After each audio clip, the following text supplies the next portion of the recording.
அன்பானவர்களுக்கு கரூர்ப்பா நல்லமுத்துவின் பணிவான வணக்கம். இன்றைய காலகட்டத்திலுங்க எல்லா மக்களும் ஏதாவது ஒரு தொழில் செய்து வாழ்க்கையில் வளர்ச்சியடைய முனைகிறார்கள். மகிழ்ச்சியான விஷயம். பெரும்பாலான மக்கள் சிறிதளவு வசதி வாய்ப்புகளை அடைந்துவிட்டாலே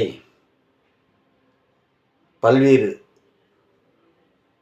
தலைக்கணம் கொண்டு தருதலையாகி விடுகிறார்கள்.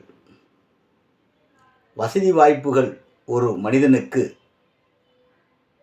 அழகல்லங்க. அன்பு, கருணை, நல்ல பண்புகள்தான் ஒரு மனிதனுக்கு அழகு என்பதை புரிந்து கொள்ள வேண்டும். வாழ்வியலை பற்றிய நுண்ணறிவு கொண்டவர்கள் பொருளாதாரம்தான் மனித வாழ்வில் உயர்வென்று எப்பொழுதுமே நினைக்க மாட்டார்கள். ஏனென்றால் பொருள் ஒரு மனிதனுக்கு கைவிடும், சில நேரங்களில் கைவிடும். இன்று வசதி வாய்ப்பாய் உருவாக்கும், நாளை ஏழ்மையாகி நடுத்தெருவில் விடும். வாழ்வியலில் நல்ல பண்பும் அன்பும் இருந்துவிட்டால் கடைசி வரை அந்த அன்பும் பண்பும் ஒரு மனிதனை நல்லபடியாக கரை சேர்க்கும். இதை எப்பொழுதுமே அறிவான மனிதர்கள் கூறுவதுண்டு.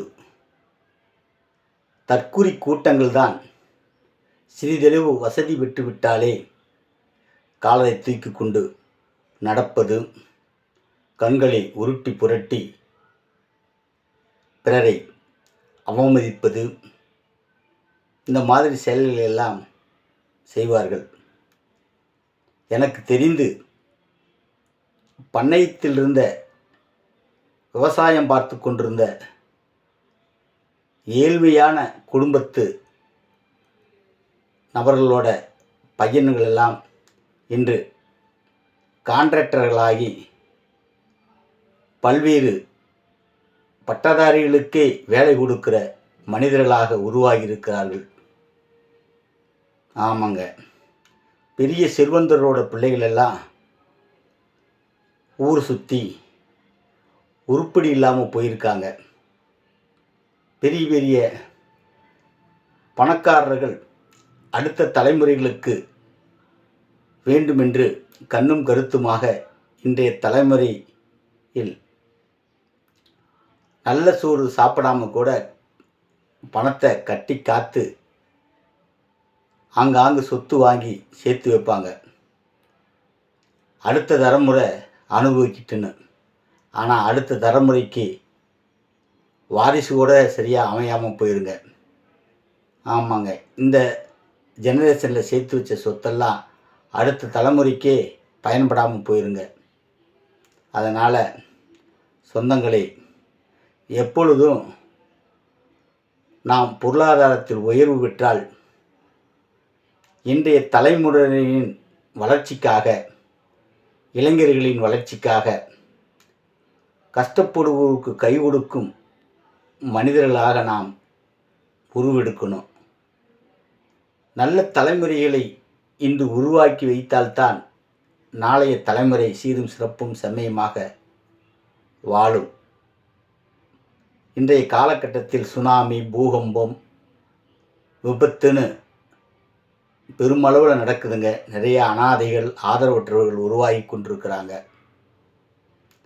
அவங்களையெல்லாம் வாழ வைக்கும் வழி தேடி ஒவ்வொருவரும் வாழணும், வளரணும். அப்போ தாங்க அடுத்த தலைமுறை இந்த பூமியில் சிறு சிறப்பும் செம்மையுமா வாழுங்க என்பதை இன்றைய தலைமையில் இருக்கும் நாம் புரிஞ்சுக்கணுங்க. உதவி செய்து பழகுங்க. இரு கரம் கூப்பி வணங்குவதை காட்டிலும் ஒரு கை நீட்டி உதவுவது உன்னதமானது. நமது கரங்கள் அபகரிக்க வந்தவை அல்ல, ஆதரிக்க வந்தவை, அரவணைக்க வந்தவை. உதவி செய்வதன் மூலம் பெறுவோர் மனம் மகிழ்வது மட்டுமல்ல, கொடுப்போர் மனமும் குதூகலிக்கும். ஏழை என்னால் என்ன செய்ய முடியும் என்று எண்ணாதீர்கள். கொடுப்பதற்கு தேவை பணம் மட்டும் அல்ல, நல்ல மனமும் தான். தேசப்பணிக்காக தேசப்பிதா கையேந்திய போது கோடி கோடியாய் கொடுத்தவர்களை விடவும் ஒரு நாள் கூலியை ஓந்து கொடுத்த பாட்டிதான் பாராட்டப்பட்டாள். கொடுப்பவர்களின் வரலாறு தான் குவலயத்தில் நிலைத்து நிற்கும். சுரண்டவர்கள் பற்றிய சோடுகள் மறைந்து போகும்.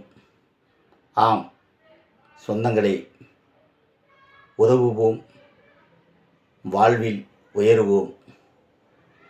இந்த மாதிரி நல்ல விஷயங்களை தெரிந்து கொள்ள தொடர்ந்து விண்ணொலி சேனலை பாருங்கள், சப்ஸ்கிரைப் செய்து கொள்ளுங்கள், லைக் பண்ணுங்கள், ஷேர் பண்ணுங்கள், தொடர்ந்து கமெண்ட் பாக்ஸில் பதிவிடுங்க.